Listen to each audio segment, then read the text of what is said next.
Wachang, bonjour. Bonjour. Vous êtes le directeur général d'EuropaCity. Vous avez présenté il y a à peu près 2 semaines les projets lauréats du concours d'architecture pour ce projet à la fois commercial et touristique au nord de Paris. Est-ce que ça veut dire qu'EuropaCity est enfin en train de se concrétiser? Il se concrétise depuis un petit bout de temps déjà. La feuille de route continue. Nous déroulons le projet EuropaCity. Et au 104, il y a 2 semaines, nous avons présenté effectivement les lauréats des concours d'architecture parce que nous avons complètement revisité le master plan pour réorganiser le futur quartier EuropaCity. Donc nous avons organisé des concours sur 8 bâtiments iconiques, le cirque contemporain, la salle de spectacle, un certain nombre d'hôtels, et nous avons réuni ces architectes lauréats au 104 il y a 2 semaines. Alors justement, à quoi est-ce qu'il pourrait ressembler ce projet maintenant que vous avez défini un petit peu qui est-ce qui va mettre en œuvre votre feuille de route? Alors pour vous donner une petite idée, quand vous arriverez sur EuropaCity par le métro, le futur métro automatique ligne 17 du Grand Paris, vous rentrerez dans EuropaCity en traversant une grande halle d'exposition. Et vous arriverez sur un promontoire où vous surplomberez un grand parc urbain de 10 hectares, d'où vous verrez les différents éléments et composantes du projet EuropaCity. Vous verrez des rues, des ruelles et des différentes composantes de nature culturelle. Vous aurez un centre culturel pour enfants, un cirque contemporain, un centre culturel dédié au 7e art, un grand musée.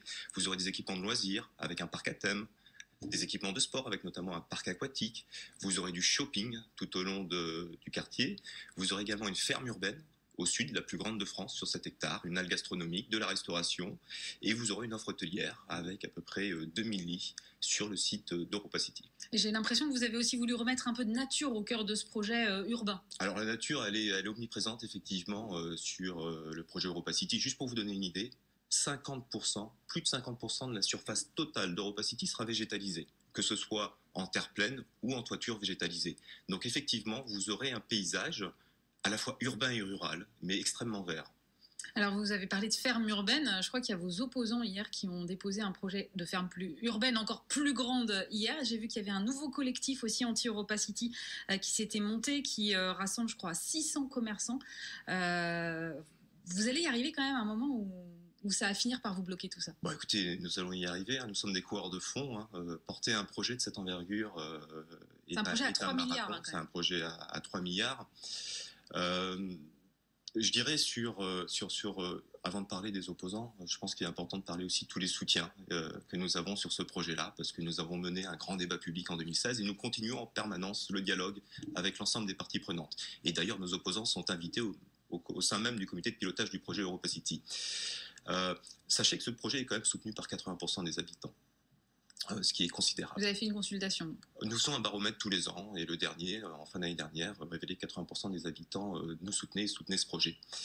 Par rapport aux opposants, je dirais, écologistes, moi j'ai envie de dire que notre postulat de départ, il est qu'il ne faut pas opposer développement économique et préoccupations environnementales. Les préoccupations environnementales sont au cœur même de la conception du projet EuropaCity, que ce soit en matière d'énergie, d'eau, de déchets, de carbone, de biodiversité. Nous nous fixons des ambitions extrêmement élevées. Juste pour vous donner un exemple, en termes d'énergie, le site sera approvisionné à 100% par des énergies renouvelables et nous pouvons même produire 100% de ces énergies renouvelables sur site. Mais l'enjeu là, c'est bien non pas d'être autarcique, mais de travailler avec l'ensemble des écosystèmes qui sont autour, existants ou à venir. Donc nous n'opposons pas développement économique et préservation de l'environnement. Et évidemment, dans un monde post-COP21, la préoccupation environnementale, elle est fondamentale. Les habitants nous le disent aussi. Et d'ailleurs, vous savez, par rapport au projet alternatif, les habitants, ils nous disent des choses extrêmement sensées. Ils nous disent, finalement, ce projet, il n'est pas incompatible avec EuropaCity, il pourrait tout à fait être complémentaire. En revanche, le projet alternatif ne réglera pas les problèmes de développement économique et les problèmes sociaux de ce territoire, qui a grand besoin de développement économique et d'emplois non délocalisables. Et EuropaCity créera 10 000 emplois non délocalisables. Et pour vous rappeler où se situe le triangle de Gonesse, nous sommes à côté de Gonesse, Garges-les-Gonesse, Sarcelles, Villiers-le-Bel. Des territoires qui ont bien besoin d'emplois. Oui, voilà, des territoires les plus jeunes de France, mais des territoires qui sont à la fois, moi je dis souvent, c'est des territoires qui sont à la fois tout près et très loin de Paris. On est à 15 km de Paris. Et pourtant, qu'est-ce qu'on en est loin en termes de développement économique, en termes d'opportunités, en termes de pouvoir d'achat. Et donc, ce projet constitue une vraie opportunité pour l'Est du Val d'Oise. Bon, après, au-delà des opposants, vous avez quand même subi des revers qui ne dépendent d'ailleurs pas forcément de vous, mais le report de la ZAC, le report de la ligne 17. Comment est-ce que vous gérez tout ça? Ah bah écoutez, voilà, je dirais qu'on est préparé à avoir effectivement un projet qui va s'inscrire sur du long terme.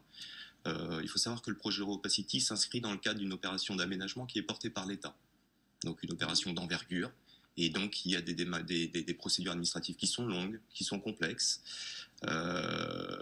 et que l'État traite et gère tout à fait bien. Je dirais que la principale nouvelle, ça a été en ce début d'année la confirmation définitive de la ligne 17, qui est quand même un élément de satisfaction. Donc la ligne existera, sera réalisée, la gare du Triangle de Gonesse sera réalisée, et donc un quartier existera, quoi qu'il arrive, autour de cette gare du Triangle de Gonesse. Alors, est-ce que justement, avec tous ces reports, vous n'avez pas peur qu'à un moment, même si Vianney Mullier, qui préside la filiale immobilière d'Auchan, a dit qu'il irait jusqu'au bout de ce projet, que vos partenaires chinois, eux, en revanche, se lassent un peu et se disent, bon, c'est bon, on arrête les frais?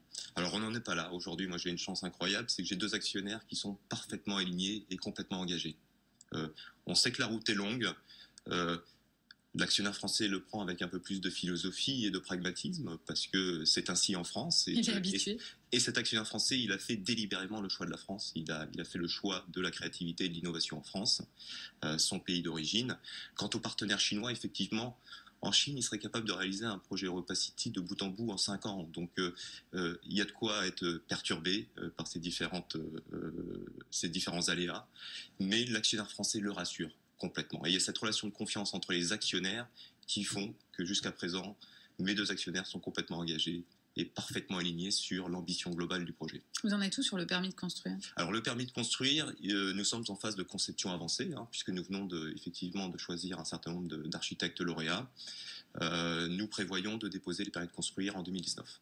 Pour une ouverture qui devrait arriver quand alors? Alors, l'ouverture, 2 options sont sur la table aujourd'hui. Soit une ouverture complète en 2027 quand le métro arrivera sur le Triangle de Gonesse, soit une ouverture progressive avec pourquoi pas une montée en puissance par le sud, avec notamment le programme hôtelier qui pourrait, la ferme urbaine également, et un certain nombre d'équipements de loisirs, pourquoi pas le parc aquatique. Mais tout ça est à l'étude aujourd'hui. Le premier trimestre a été un petit peu mouvementé, donc nous sommes en train d'étudier différentes options. Mais c'est un horizon à 10 ans, vous n'avez pas peur que votre projet soit dépassé quand il finira par ouvrir? Ah bah ça, c'est le défi de tous les projets immobiliers. Moi, je dis souvent à mes équipes, on ne demande pas à Nike de dessiner la chaussure qui sortiront pendant 20 ans. Et pourtant, dans l'immobilier, vous êtes obligé, effectivement, de concevoir des projets très longtemps en avance. Je dirais que le nerf de la guerre, c'est de concevoir des produits qui seront évolutifs dans le temps. Parce que le sujet, c'est pas tant d'être d'actualité en 2024, mais c'est d'être encore en 2030, en 2040, en 2050. Donc il faut que vous soyez capable et en mesure de développer des projets qui soient complètement évolutifs dans le temps. Et pour le faire, rien de mieux et rien de tel que l'intelligence collective. Et nous sommes une plateforme, donc nous travaillons et nous co-construisons en permanence le projet EuropaCity. Merci beaucoup Benoît Cheng. Je rappelle que vous êtes le directeur général d'EuropaCity.